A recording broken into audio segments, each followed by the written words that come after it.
Item ಯಾವುದೇ ಇರಲಿ try ಮಾಡಿ ಆಚಿ ಚಿಕನ್ ಮಸಾಲಾ. ಬಿಡದಿ ಟೌನ್ಶಿಪ್ ಹಾಗೂ ಬೆಂಗಳೂರು ಕಸದ ವಿಚಾರದಲ್ಲಿ ಸಿಎಂ ಡಿಕೆ ಶಿವಕುಮಾರ್ ವಿರುದ್ಧದ ಆರೋಪ ಮಾಡಿದ್ದಕ್ಕೆ ಕಾಂಗ್ರೆಸ್ ಶಾಸಕರು ಸಿಡಿದೆದ್ದಿದ್ದಾರೆ. ದಲ್ಲಾಳಿ ರೀತಿ ಕೆಲಸ ಮಾಡ್ತಿದ್ದಾರೆ ಅಂತ ಸಿಎಂ ವಿರುದ್ಧ ವಿಪಕ್ಷ ನಾಯಕ ಆರ್ ಅಶೋಕ್ ಮಾಡಿದ ಗಂಭೀರ ಆರೋಪಕ್ಕೆ ಮಾಗಡಿ ಬಾಲಕೃಷ್ಣ ರಾಂಗ್ ಆಗಿದ್ದಾರೆ. ಸಿಎಂ ವಿರುದ್ಧ ಏಕವಚನದಲ್ಲಿ ಮಾತನಾಡುವ ಅಶೋಕ್ಗೆ ಇಷ್ಟೊಂದು ಆಸ್ತಿ ಎಲ್ಲಿಂದ ಬಂತು ಅಂತ ಬಾಲಕೃಷ್ಣ ಸವಾಲ್ ಹಾಕಿದ್ದಾರೆ. ಅಶೋಕ್ ವಿರುದ್ಧ ಆಕ್ರೋಶಗೊಂಡಿರುವ ಬಾಲಕೃಷ್ಣ, ಅಶೋಕ್ ಏನು ಟಾಟಾ ಬಿರ್ಲಾ ಮಗನ? ಅಶೋಕ್ ಬಂದು ಪ್ರಮಾಣ ಮಾಡಲಿ, ನಾನು ಎಲ್ಲಿ ದುಡ್ಡು ಪಡೆದಿಲ್ಲ ಅಂತ ಸವಾಲು ಹಾಕಿದ್ದಾರೆ. ಗೌರವ ಈಗ ಅಶೋಕ್ ಪಾಪ ಮಾತಾಡೋನೆ, ಅಶೋಕ್ ಏನ್ ಕುಬೇರನ್ ಮಗನ? ಕುಬೇರನ್ ಮಗ ಏನ್ರಿ ಅಶೋಕ್? ಅವ್ನಿಗೆ ಆಸ್ತಿ ಬತ್ತಲ್ಲ, ತನಿಖೆ ಮಾಡಿಸ್ತಿರೋದನ್ನೆಲ್ಲ. ಅಶೋಕನ್ ಆಸ್ತಿ ಸಂಪಾದನೆ ಆಯ್ತಲ್ಲಪ್ಪ, ಅವ್ನಿಗೆ ಎಷ್ಟು ಆಸ್ತಿ ಇತ್ತು ರಾಜಕೀಯಕ್ಕೆ ಬಂದಾಗ? ಈಗ ಅಶೋಕನ್ಗೆ ಎಷ್ಟು ಆಸ್ತಿ ಇದೆ? ಅವನೇನು ಕುಬೇರನ್ ವಂಶಸ್ಥಾನಲ್ಲ, ಟಾಟಾ ಬಿರ್ಲಾ ವಂಶಸ್ಥಾನ ಅಶೋಕ?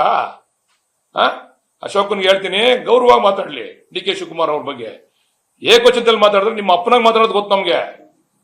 ಗೌರವವಾಗಿ ಮಾತಾಡ್ಬೇಕು. ಅಶೋಕ್ ವಿರೋಧ ಪಕ್ಷದ ನಾಯಕ, ನೀನ್ ಅನ್ಲಾಯಕ ವಿರೋಧ ಪಕ್ಷದ ನಾಯಕ ಆಗಕ್ಕೆ. ನೀನೇನು ಕುಬೇರನ್ ಮಗ ಏನಪ್ಪ? ಟಾಟಾ ಬಿರ್ಲಾ ಮಗನ? ನಿನ್ಗೆ ಹೆಂಗ್ ಮತ್ತೆ ಆಸ್ತಿ ಅಲ್ಲ?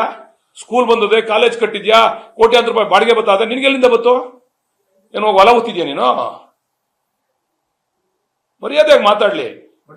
ಒಬ್ಬ ಮುಖ್ಯಮಂತ್ರಿಗೆ ಏಕವಚನದಲ್ಲಿ ಮಾತಾಡ್ತಕ್ಕಂಥದ್ದು ಎಷ್ಟು ಸರಿ?